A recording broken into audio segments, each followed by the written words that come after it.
Siya si Bruce Pardo, kilala ng karamihan na mabait, matalino at magaling makisama.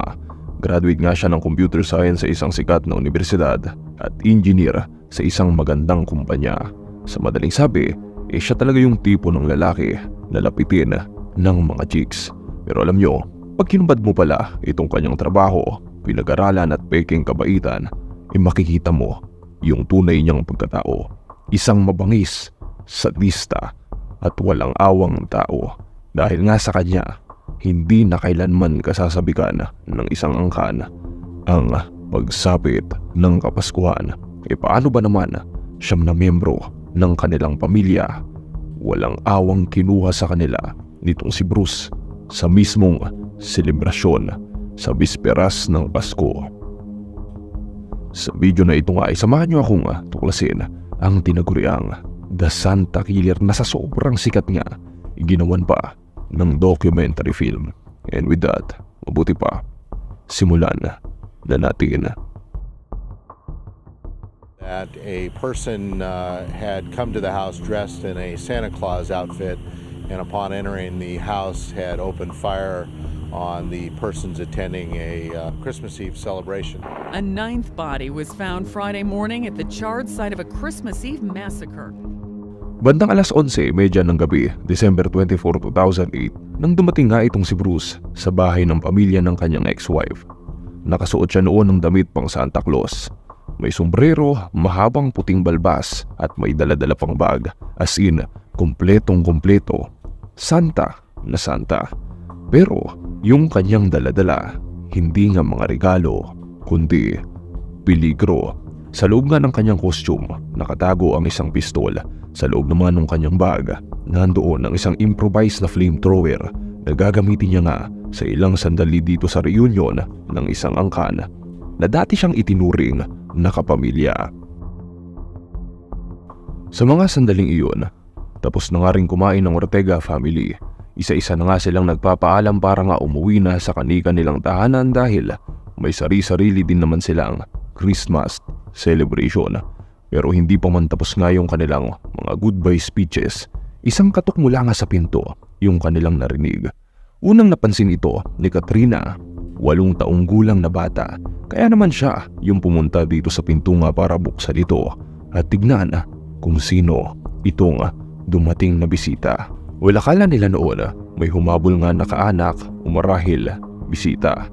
Ngayon, pagbukas ni Katrina dito sa pinto, narinig pa nila itong bata na sumigaw siya ng Santa bago nga sila nakarinig ng isang putok ng baril. Ang batang si Katrina biglang bumulagta. Pagkakita ng mga Ortega dito sa nangyari, lahat sila nagpanik, kanya-kanyang tago at takbo nga doon sa loob ng bahay. Ang bisitang si Santa Claus naman tuluyan nang pumasok sa bahay at walang habas niyang niregaluhan ng bala lahat ng kanyang nakita. 1, 2, 3, padami ng padami yung bumubulagta. Sa mga sandaling ito nga, wala pa rin silang ideya na itong demonyo pala sa loob ni Santa ay itong si Bruce na dati nilang itinuring na pamilya bago nga sila nagdiborsyo ng kanyang asawa, ang kanyang ex-wife, si Sylvia Ortega. Higit 1 linggo pa lamang sila noon na diborsyo at siya nga yung kakay nitong si Santa sa kanyang pagsugod dito sa bahay. Talagang hinanap ni Santa noon itong kanyang ex-wife na si Sylvia. Sa 25 mga tao sa bahay na iyon, nahanap niya itong si Sylvia. Nasa kusina, nagtatago sa ilalim ng lamesa kasama nga yung ilan sa kanyang kapamilya. Nung makita nga siya ni Santa, talagang marami-raming bala yung nirigalo sa kanya. Ilang minuto na lang sana, December 25 na noon, pero hindi na nga umabot itong si Sylvia. Pagkatapos ni Sylvia, hindi pa rin nakontento itong si Santa. Paputok dito, paputok doon habang isa-isa ngang nagbabagsakan itong mga tao. Kahit ayaw nila ng regalo mula nga dito kay Santa, pilit niya silang binibigyan ng tig-isang bala. At nang tuluyan na ngang maubos itong bala ni Santa, lumabas na siya ng bahay. Akala nila noon, iubos na nga yung kanyang regalo. Pero may baon pa pala siya. Doon na nga niya nilabas ngayon mula sa kanyang bag yung kanyang improvised na flame thrower at sa kanya sinilaban yung buong bahay. Hindi pa man nakaka-recover nga sa mga bala itong mga Ortega, may bago na naman silang regalo, itong apoy na literal na ibinubuga sa kanila. Marami nga sa kanila hindi talaga alam noon yung gagawin. Yung iba kinaya namang tumayo pero hindi makahanap ng lalabasan, pero yung iba talagang hindi maiwan yung kanilang kaanak na nakahandusay. Sa 25 mga tao nga sa loob ng bahay na iyon, ang pinakaunang nakalabas dito sa mga Ortega ay yung kapatid ni Sylvia, itong si Leticia. At ang una niyang ginawa, tinalang tumawag siya sa 911 at ganito nga yung eksena. He's shooting! What's your address? Ma'am, I understand. I need to know your address. The shots and they were like poppers and I wasn't sure what it was, so everyone started panicking and running, so we all dove into the dining room. Some of us dove, some of us left. I was sliding. I know, ma'am. Just stay on the phone with me, okay? My whole family, there's 30 people, 25 people. I know. Dahil nga sa improvise lang itong flamethrower na ginawa nitong si Bruce, mabilis itong uminit at sumabog habang hawak-hawak niya. Buti nga sa kanya, nasunog tuloy yung kanyang costume at talagang dumikit ito sa kanyang balat. Pero kahit ganoon nga yung nangyari, nagawa pa rin niyang tumakas nga sakay nung kanyang kotse. Samantala, sa bahay ng mga Ortega ay talagang kalunos-lunos yung dinatnan ng mga otoridad. Sa 25 mga tao, piruin nyo, siyam sa kanila kumpirmadong pumanaw. Si Sylvia, yung kanyang mga magulang, yung kanyang mga kapatid at kani-kanilang mga asawa. Alam nyo, sa isang iglap, halos maubos itong isang pamilyang ito. Bilang pinakamasaklap dito, yung gumawa nito sa kanila ay mismong lalaki nga na dati nilang kasama sa ganoong mga selebrasyon. Pero bakit nga ba ito ginawa nitong si Bruce Pardo?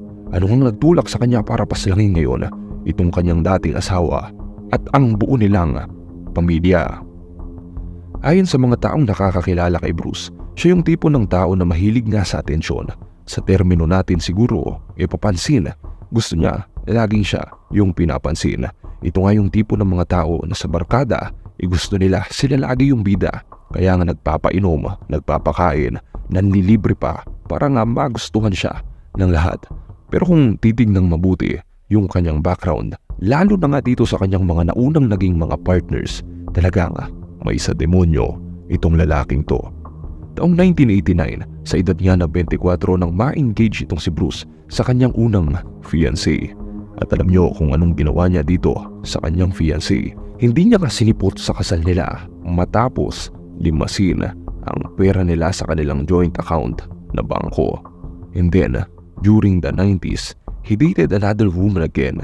At ganito nga yung kwento niya kung gaano kasamang tao itong si Bruce.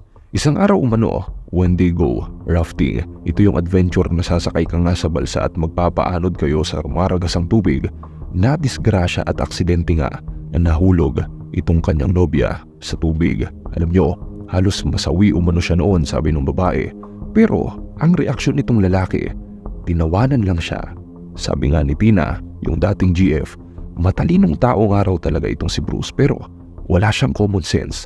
Wala siyang pakialam sa pakiramdam ng ibang mga tao. At dahil nga doon, hiniwalayan niya si Bruce. Naku po, well, masingit ko lang, kaya kayo huwag niyong i-ignore yung mga red flags. Talagang bantayan niyo at kung maaari, bilangin niyo para iwas disgrasya. Hanggang maaga pa, lumayo na kayo. And then, taong 2001, nakipag-live-in muli itong si Bruce sa nooy kanyang bagong girlfriend. Nagkaanak nga sila at pinangalanan nilang Matthew. Ngayon, isang araw, umalis sandali itong si Ilana, yung live-in partner, dahil nga may inasikaso siya. Binili niya umano kay Bruce yung pag-aalaga kay Matthew na nooy nga 1 taong gulang pa lamang. And then, pagbalik nitong si Ilana, nagsisisigaw umano itong lalaki buhat nga itong kanilang anak dahil nalunod na pala ito sa kanilang swimming pool. Well, itong magaling na ama kasi, iniwan palang mag-isa yung bata sa labas para nga makapanood ng TV. Well, siguro ayaw ng istorbo sa panonood kaya nga pinaglaro sa labas mag-isa itong 1 taong kulang na bata. Grabe, as in, grabe. Hindi na nga mabuting partner, wala ring kwentang tatay. Mabuti na lang at nailigtas pa sa ospital noon si Matthew, pero dahil nga sa nangyari, nagtamo siya ng damage sa utak. Talagang nakakalungkot na pangyayari. At dahil nga dyan, hiniwalayan din nitong si Ilana, itong si Bruce. Well, sabi ko nga kanina, papansin tong si Bruce, mahilig mambola at magpabango sa mga tao. Yung astang mabait, gentleman at talagang magaling ngang makisama. At doon niya nga muling nakuha itong kanyang bagong biktima, partner pala. Nagkakilala nga itong si Sylvia at si Bruce. May 3 ng anak noon si Sylvia, pero hiwalay nga sa kanyang asawa. Itong si Bruce naman, kunwaring mabait noon at talagang napakagaling mambola, kaya nga nakuha niya agad itong loob ni Sylvia. Dagdag pogi points pa noon yung trabaho ni Bruce bilang engineer nga, at nagtapos siya sa isang kilalang school. Sa isip-isip siguro noon ni Sylvia, naka-jackpot na siya dito. Pero ang hindi niya alam, kumbaga sa regalo, puro rapper pala itong si Bruce. Magandang tingnan sa unang tingin, kaya nga talagang nakalilin lang. Pero pag binuksan mo na, wala palang laman. Sa madaling sabi, na-scam siya dito. Taong 2007, nagpakasal na nga silang dalawa. At doon na nga lumabas itong tunay na anyo nitong si lalaki. Nung una, mabait naman daw siya sa 3 anak ni Sylvia, pero nung kasal na nga sila, wala na siyang kaamor-amor dito sa mga bata. Ayaw na nga niyang magbigay ng sustento. At ang masama pa nito, ayaw na niyang magbigay ng sustento, linulustay niya pa yung ipon nitong babae. Tapos nalaman ni Sylvia na may anak na rin pala itong si Bruce sa nauna niyang partner, si Matthew, yung muntik na ngang malunod. Lumalabas na hindi pala sinabi ni Bruce na may anak na nga siya. Well, wala naman sanang issue dito, kaso nagsinungaling siya. Dahil nga dito sa mga patong-patong nakawalang hiyaan nitong lalaki, nakipagdiborsyo na nga si Sylvia wala pang 1 taon matapos nilang makasal. March 2008, nagsimula na ngang gumulong yung diborsyo, at doon na nga nagsimulang maging demonyo itong si Bruce. Inutusan kasi siya ng korte noon na magbayad nga ng malaking halaga para dito kay Sylvia. Bilang masama pa noon, natanggal din siya sa kanyang trabaho dahil nahuling pinipeke niya yung kanyang time card at attendance.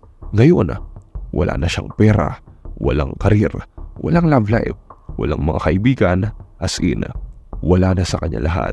Samantalang si Sylvia, nakikita niya parang ang bilis na ka-move on at parang mas naging masaya pa nung nawala na siya sa eksena. Nakatira noon si Sylvia sa kanyang parents. Na-promote pa nga siya sa trabaho. As in, talagang bumuti nga kumbaga lahat ng nangyayari sa kanya nung mawala na nga sa eksena itong si lalaki. Alam nyo, yung mga taong papansin, masinip ko lang ulit, mga attention seeker at mga manipulative, ang pinakaayaw nilang mangyari sa lahat, syempre, mawala sila sa picture. Yung maramdaman nila na hindi na nga sila kailangan at wala na silang lugar sa mundo. Buisit na buisit talaga silang makakita ng masayang mga tao, lalo na nga kung hindi sila kasama sa eksena. Kaya naman, ito na, October 2008 pa lang noon, biruin nyo, umorder na ng Santa Claus na costume itong si Bruce para nga sa nalalapit na Christmas. Talagang pinagplanuhan niya itong gagawin niya. And then, by December 18, tuluyan lang na-grant yung divorce nitong dalawa. 1 linggo nga bago yung malagim na Pasko. Sabi nga ng mga dating kaibigan ni Bruce, hindi niya talaga matanggap na naging katatawanan na lang siya sa paningin ng marami dahil nga nabilad sa korte yung kanyang tunay na pagkatao. Kahit nga yung nanay niya kasi noon, sinusuka siya. Ang kinampihan nitong nanay niya noon si Sylvia, hindi siya kinonsinti. And with nothing else to lose, ginawa na niya nga itong marahil pinakamalagim na krimen sa bisperas ng Pasko. Ngayon ay mabalik na tayo doon sa kanyang pagtakas kanina. Ngayon ay mabalik na tayo kung saan tayo natapos kanina, doon sa eksena kung saan siya nasabugan at tumakas nga. Ngayon nung masabugan siya ng flamethrower, tumakas siya gamit yung dala niya ring kotse. Dumiretso siya noon sa bahay ng kanyang kapatid na higit 60 kilometro yung layo.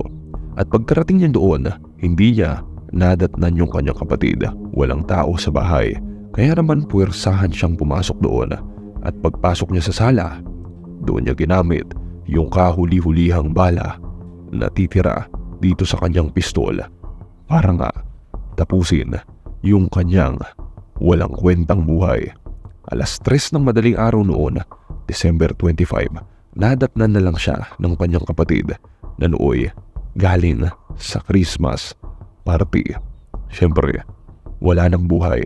Matapos ngang tuluyang mamaalam noon ni Bruce, napag-alaman ng mga otoridad na plano niya rin palang itumba noon itong kanyang nanay na kumampi kay Sylvia.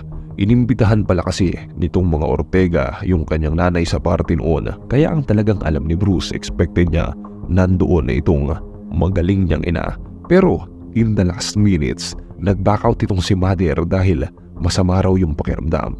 Mabuti na lang dahil kung hindi, pang-10 siya marahil sa mga naging biktima. Alam niyo, sa buong pamilya ni Sylvia, iisang kapatid na lang niya yung naiwan. At siya nga pala, bago tayo matapos, ibalikan natin si Katrina, yung 8 taong gulang na batang nagbukas ng pinto kanina kay Santa at unang niregaluhan niya ng bala. Himala as in dahil nakaligtas pala sa nangyari itong 8 taong gulang na bata. And that's a very good news, pero ang masama nito, sa murang edad niya, dadalhin na niya hanggang pagtanda niya yung trauma na naiwan sa kanya. If she was 8 in 2008, malamang 23 na siya ngayon kasi it's already 15 years since that incident happened. Sana nakarecover na siya sa trauma nung nangyari.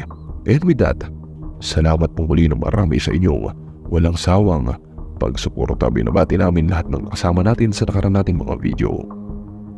Once again, thank you so much for watching and happy holidays everyone. See you next time. Goodbye.